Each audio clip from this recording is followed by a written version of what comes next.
हाय, Samco YouTube channel में आपका स्वागत है। मेरा नाम मनीष है और आज हम एंटेरो हेल्थ केयर सॉल्यूशंस के आईपीओ के बारे में डिस्कस करने जा रहे हैं। Business overview. ये कंपनी टेक्नोलॉजी के मदद से पूरे देश में हेल्थ केयर प्रोडक्ट्स डिस्ट्रीब्यूशन का काम करती है। ये हेल्थ केयर मैन्युफैक्चरर्स के प्रोडक्ट्स को फार्मेसीज, हॉस्पिटल्स और क्लिनिक्स तक अपने प्लेटफॉर्म के ज़रिए डिस्ट्रीब्यूट करते हैं। देश भर के 73 वेयरहाउसेस के थ्रू 64,500 से भी ज़्यादा स्टॉकिस्ट तक 1900 प्लस मैन्युफैक्चरर के हेल्थ केयर प्रोडक्ट्स को पहुंचाते हैं। IPO synopsis. ये इश्यू 9 फरवरी से लेके 13 फरवरी तक खुला रहेगा। प्राइस बैंड लोअर लेवल पे 1195 एंड अपर लेवल पे 1285 पर फिक्स किया गया है। Lot size 11 shares, issue size 1600 crore, जिसमें fresh issue 1000 crore and offer for sale 600 crore का है। Employ discount 119 rupees. Objects of the issue.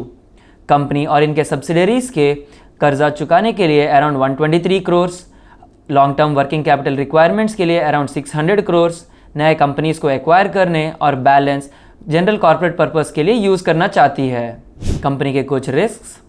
Company अपने डे टू डे ऑपरेशंस के लिए भी हद से ज़्यादा कर्जे पे निर्भर है। पिछले 3 साल से लगातार लॉसेस रिकॉर्ड करते आ रहे हैं। लोन फैसिलिटीज़ के लिए कंपनी अपने सब्सिडरीज़ के शेयर्स को गिरवी रखी है। सबसे खास, कस्टमर्स के साथ इनका कोई कॉन्ट्रैक्चुअल रिलेशनशिप नहीं है, यानी कि कोई और अगर बेटर ऑफर और प्राइसिंग दिए तो कस्टमर्स इमीडिएटली स्विच कर सकते हैं। कंपनी के कुछ स्ट्रेंथ्स। ये कंपनी काफ़ी अनऑर्गेनाइज्ड सेगमेंट में ऑपरेट कर रही है। इनके ब्रांडिंग के वजह से भी इनका ग्रोथ बहुत अच्छे से हो सकती है। ये भारत के गिने चुने डिस्ट्रीब्यूशन प्लेटफॉर्म्स में से एक है जो काफ़ी रफ्तार से बढ़ रही है। कंपनी पहले के एक्विजिशंस के थ्रू अपने revenue, geographical reach, scale of operations को काफ़ी अच्छे से बढ़ाया है। फाइनेंशियल्स।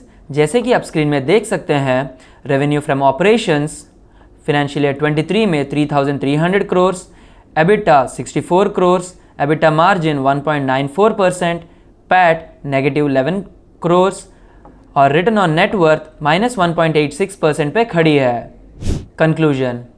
दुनिया जैसे जैसे इकोनॉमिकली ग्रो कर रही है, हेल्थ केयर पे खर्चे भी वैसे ही बढ़ रहे हैं। ये आंकड़ा 2011 में 9.4% से लेकर 2020 तक 10.9% ऑफ द जीडीपी तक पहुंच चुकी है। ये सब अच्छे मेडिकल फैसिलिटीज़, एडवांस्ड मेडिसिन्स और लोगों का इनकम लेवल्स बढ़ने की वजह से भी मुमकिन हो पाया है। पर भारत इस इंडिकेटर पे काफ़ी पीछे है, जो सिर्फ 3% ऑफ द जीडीपी खर्चा करता है। मेडप्लस, जो एक सिमिलर लाइन ऑफ ऑपरेशंस पर रिटेल सेगमेंट में ऑपरेट कर रहा है, जिसका आरओसी 5% और आरओई 3% के साथ 216 टाइम्स के पी पे ट्रेड कर रहा है। लेकिन एंटेरो का लॉसेस के वजह से इसका पी बता पाना मुश्किल है, किंतु इसका आरओसी -2.6%, आरओई -1.8% पर खड़ा है। और तो और इनका सप्लायर्स के प्राइसिंग स्ट्रक्चर, डिस्काउंटिंग पॉलिसी से भी इनका प्रॉफिटेबिलिटी पे बहुत ज़्यादा इफेक्ट पड़ सकता है। कंपनी के business structure, financial performance, future outlook को मद्देनज़र रखते हुए हम ये कह सकते हैं कि इसका वैल्यूएशंस थोड़ा ज़्यादा है। So we suggest our investors to avoid this IPO. और ऐसे ही इन्फॉर्मेशन भरी वीडियोस के लिए सैमको यूट्यूब चैनल को सब्सक्राइब करें। Thank you. Samco trading app, आप ही के ट्रेडिंग का अनदेखा सच। Investments in securities market are subject to market risks. Read all the related documents carefully before investing.